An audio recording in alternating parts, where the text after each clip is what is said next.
antiseptic and Listerine toothpaste present America's favorite family comedy, The Adventures of Ozzie and Harriet, starring the entire Nelson family. Here is Ozzie, who plays the part of Ozzie Nelson, and of course his lovely wife Harriet as Harriet Nelson. The older of the Nelson boys, David, appears as David Nelson, and his younger brother, the irrepressible Ricky, played by Ricky Nelson. The Nelsons' next-door neighbor, Thorny, is played by Don DeFore. What do you mean you're not going, David? What does it sound like I mean? Sounds like you mean you're not going. Okay, then what's your question? What do you mean you're not going, David? That's what I have to tell you, I'm not going. Okay. And that's final. Okay. That's the way you feel.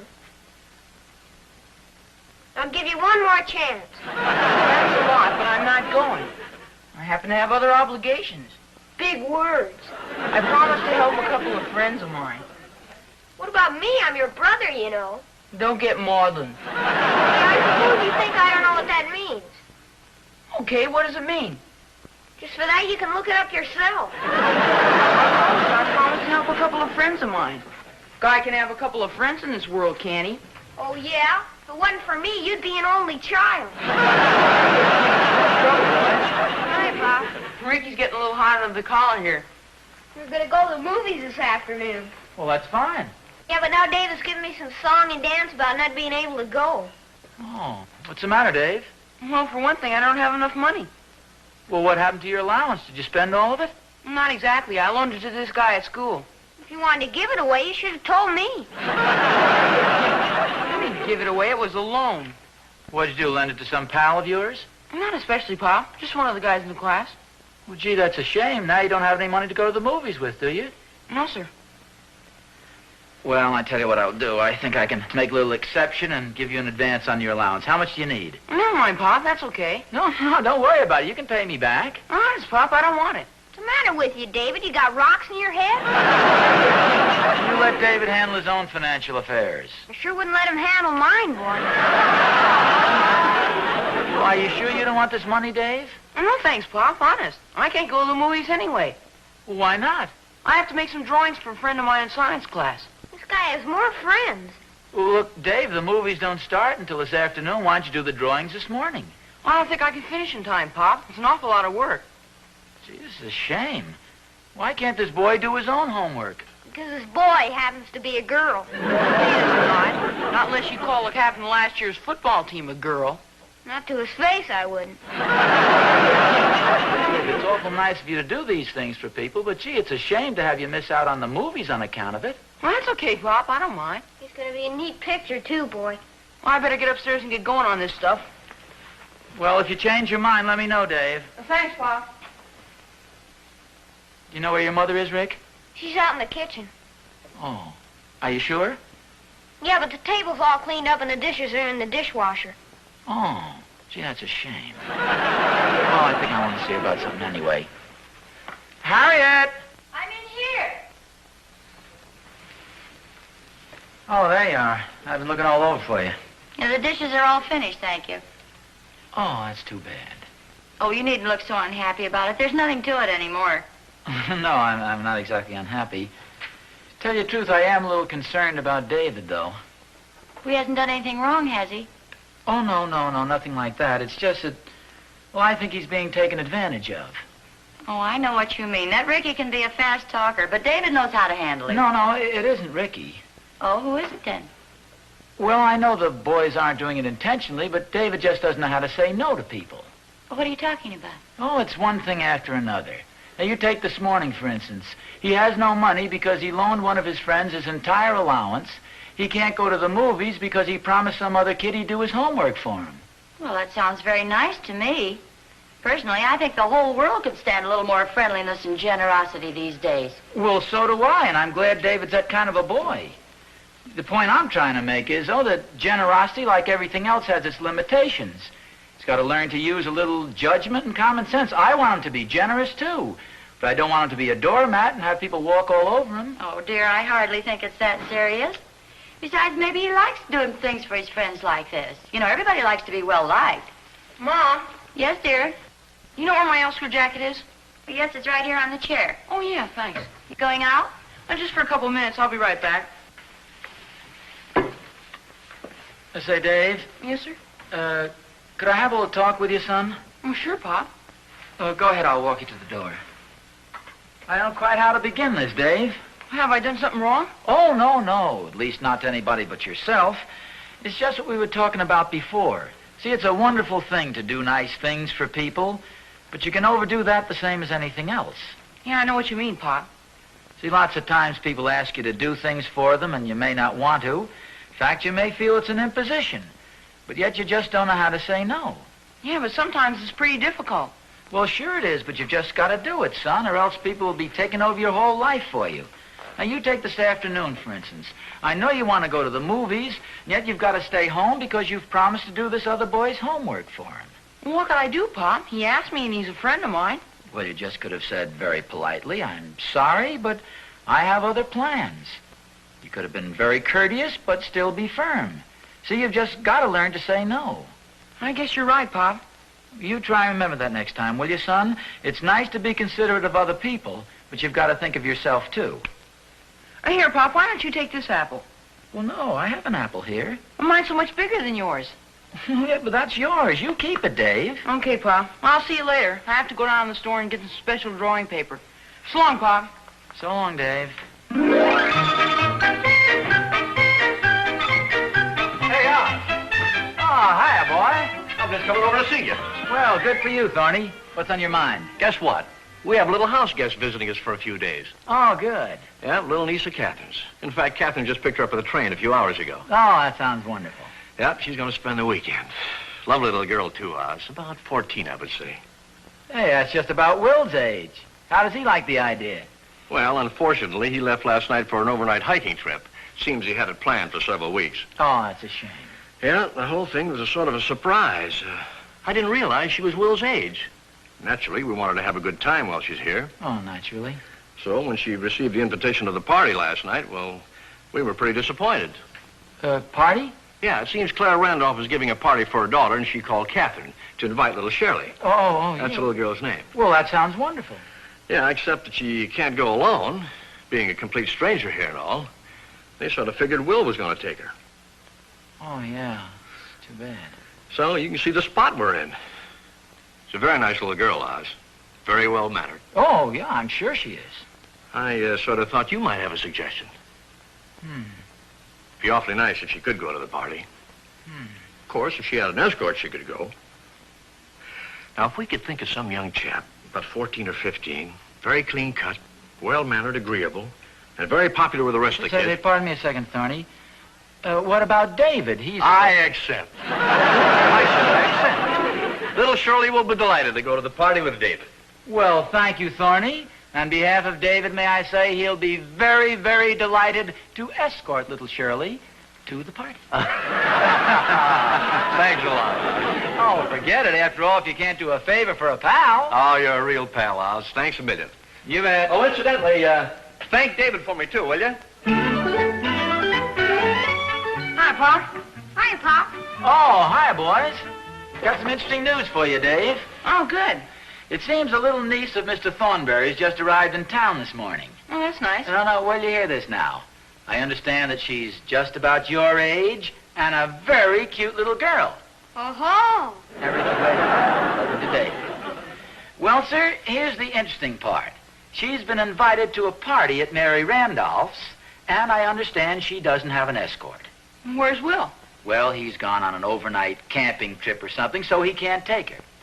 Well, sir, Mr. Thornberry and I have been thinking the thing over, and we've decided that we know another young lad who would fit the bill exactly.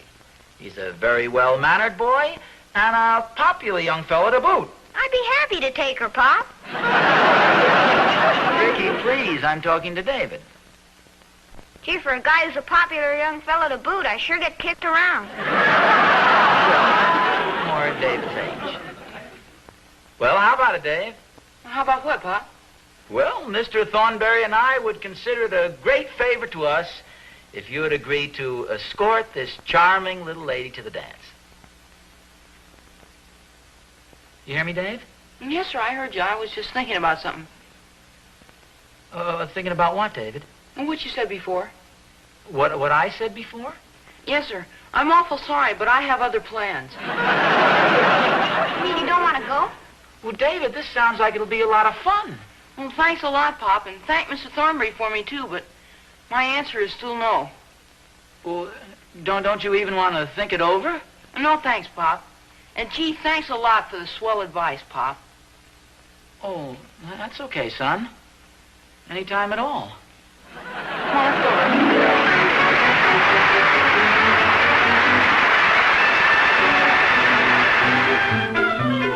Hiya, David, old pal, old buddy.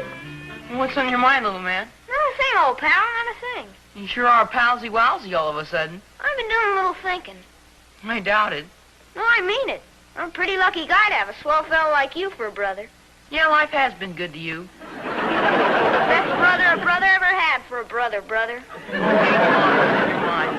What do you mean, pal? Come on, I know you're after something. How do you like that? Guy tried to be nice, and right away you think he's got an inferior motive.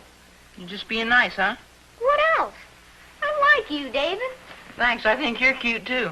Sure, I'm glad you aren't a girl. Well, I'm kind of happy about that myself. Sure would be awful having a big sister. Wearing your old clothes is bad enough. You don't mind having a big brother, though, do you?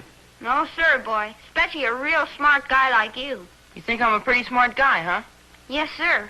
Do you think I'll ever be as smart as you, David? I doubt it. Hey,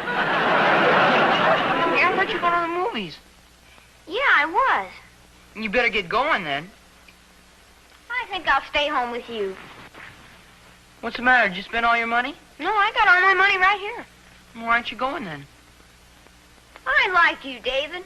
I like you, too. You know what I always say? I always say good old David is the salt of the earth, boy. Is that really what you always say? And then I always say good old David is the smartest guy in town. No kidding?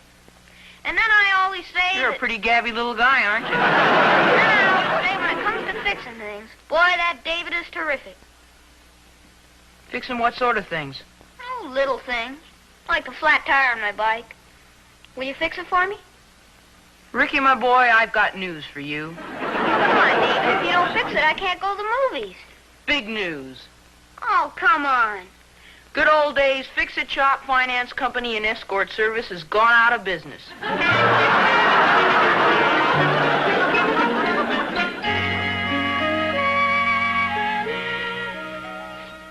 Ozzie? Oh, hi, Harriet. What are you so worried about? I'm not worried. Oh, I guess I might as well tell you. Harriet, we have a bit of a problem here. The Thornberry's little niece is visiting him, and she's been invited to a party at the Randolphs. Well, it sounds very nice. Well, yes, but Will is off on a camping trip, and the poor little girl has nobody to take her. But what about David? I asked David, and he politely but firmly turned me down. Well, that doesn't sound like David. That was exactly my reaction. Considering the fact that he does favors for just about everybody in school, you'd think he could do this one small one for his own father. Well, of course, if he doesn't want to, dear, it's up to him. Well, you don't understand the extent of our problem. I promised Thorny that David would take the little girl to the party. And after all, a man can't go back on a promise. You promised, Thorny? Well, yes, he's my best friend. I don't think that was too much of a favor for him to ask me. Well, he wasn't asking you to take her, dear. Don't you think you should have spoken to David first? Well, yes, I realize that now, but I had no idea David would take my advice so seriously. What advice is that? You remember the discussion we had this morning? See, David is so darn good-natured, and he does favors for just about everybody, so they take advantage of him. Yes, I know. Well, now, Harriet, my case is entirely different. After all, I'm the boy's father, you know. Well, I didn't say anything. But evidently you did. Well, it's just that I've promised Thorny, and a promise is a promise. It's a little embarrassing to have David go back on my word. Why don't you just tell Thorny what happened? You made a date for David without asking David first, and David turned it down. Well, that'd make me look pretty silly, wouldn't it? I'm sure there's some way of explaining exactly what happened without exactly explaining what happened. Dear, you work it out any way you want to. Whatever you do, though, you better do it now so they'll have time to find somebody else. I think I'll go out and see if I can find David and make just one more pitch to see if he won't do this as a special favor to me. Oh, would you mind seeing who that is at the back door, Harriet? Well, you're kidding. You know very well it's Thorny. Oh. Come on in, Thorny. Well, look, why don't you see what Thorny wants, and I think I'll go outside and see if I can find David. No, you better let me go see if I can find David. Hi, Harriet. Hi, Oz. Hi, Thorny. Hiya, Thorny. Boy, excitement is sure running at a fever pitch at our place today. Well, I know you boys have a lot to talk about, so if you'll excuse me, please. Harriet? Boy, you ought to see little Shirley. Thorny. She's so excited she can hardly wait. I've never seen a kid so happy in all my life. Pretty happy, huh? Oh, delirious. Well, you'd think this is the first dinner party she was ever invited to. Come to think of it, I think it is. Where's David? Getting dressed, I suppose? Well, I really don't know where he is, Thorny. Little Shirley can hardly wait to meet him. Why, she's even been thinking of excuses to go out in the backyard, hoping to get a glimpse of him. I'm pretty worried about something, Thorny. David isn't much of a dancer, you know. Well, so what? I don't imagine any of the kids are. Well, and then there's another thing. Maybe David isn't her type. Oh, of course he's her type. He's a boy, isn't he? Well, it's just that maybe she might prefer somebody like the little Peterson boy.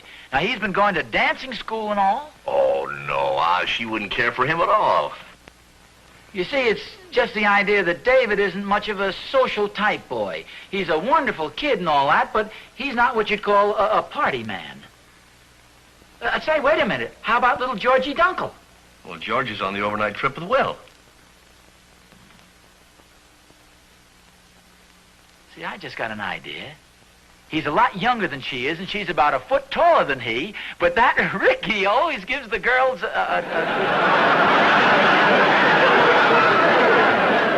suggestion. Oh, quit worrying, Oz. Believe me, David and Shirley are going to get along together just fine.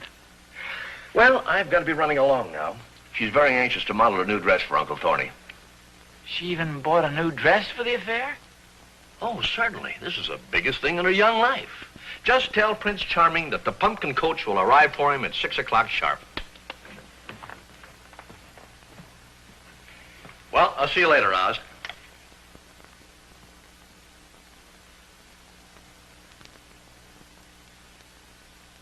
Harriet. Harriet! Yes, dear? Oh, Harry, this is terrible. Was Thorny pretty upset when you told him? Well, now, you've got to realize, Harry, that this is a very delicate situation we've got here. Everybody's terribly excited about the party. The little girl's looking all over, anxious to meet David. She's bought a new dress. This is going to be a terribly crushing blow to the poor. Ozzie, you did tell Thorny. Oh, of course I plan to tell him. In other words, you haven't told him yet. Well, like I say, Harry, now this is a very delicate situation. There are lots of different factors involved that make it extremely difficult to...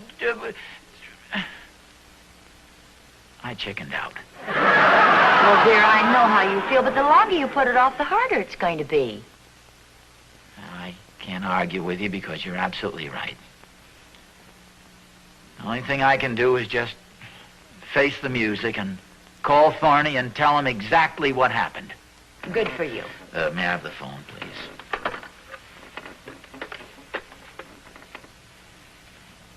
I don't suppose... No, I wouldn't. This is probably the last time I'll hear old Thorny's voice. See, maybe if I just saw David and spoke to him once more and pleaded with him and explained to him what a wonderful thing it would be to do this favor for his kindly neighbor, Mr. Thornberry, and his dear old dad. Say, maybe I could bribe, not bribe, I mean, maybe I could offer the boy a couple of dollars. Well, look, dear, he won't be back until dinner time. It'll be too late by then. Yeah, I guess you're right.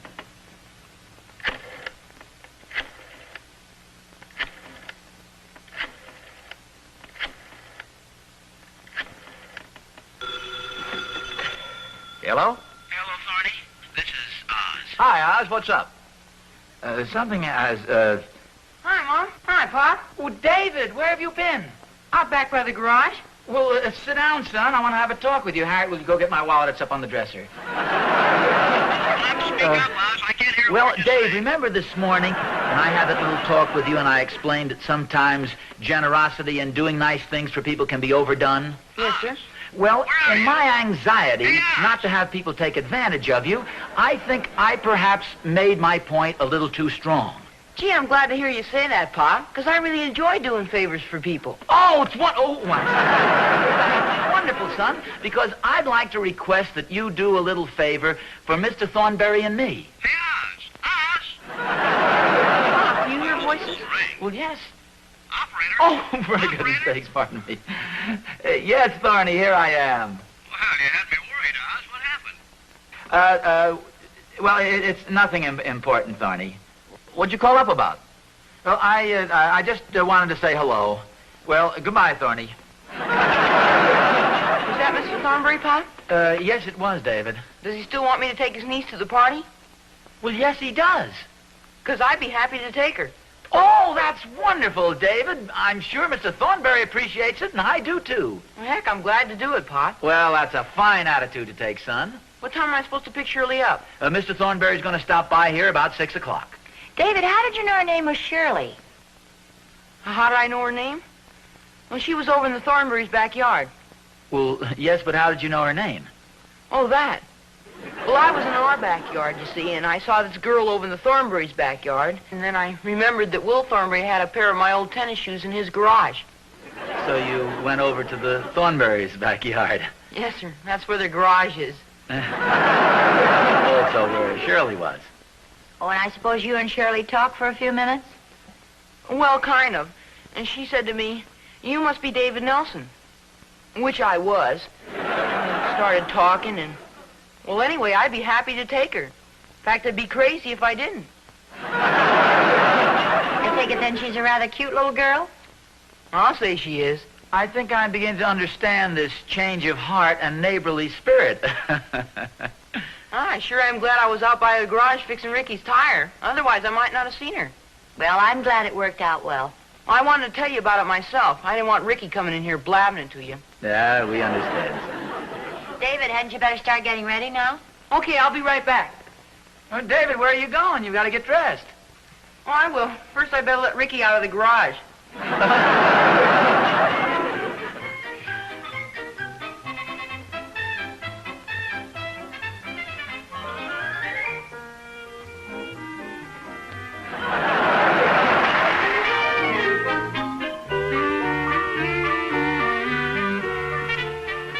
All the sneaky tricks to play on your own brother. What's the matter, dear? It's that Ricky, Mom. We got to do something about him. He's getting to be a real wise guy. In what way? I had a pretty good time at the party last night. I was feeling fine today. So Ricky asked me if he could borrow some money to go to the show. And you let him have the money? Yeah. And then he was worried about who would do his homework if he went to the show. Oh, so you did his homework. Yeah. Then he wanted to borrow my bike to get to the show. And you let him take the bike? Yeah. All the sneaky tricks. Borrows my bike, takes my money. Well, dear, you told him he could take the bike and the money. Yeah, but I didn't tell him he could take Shirley, too.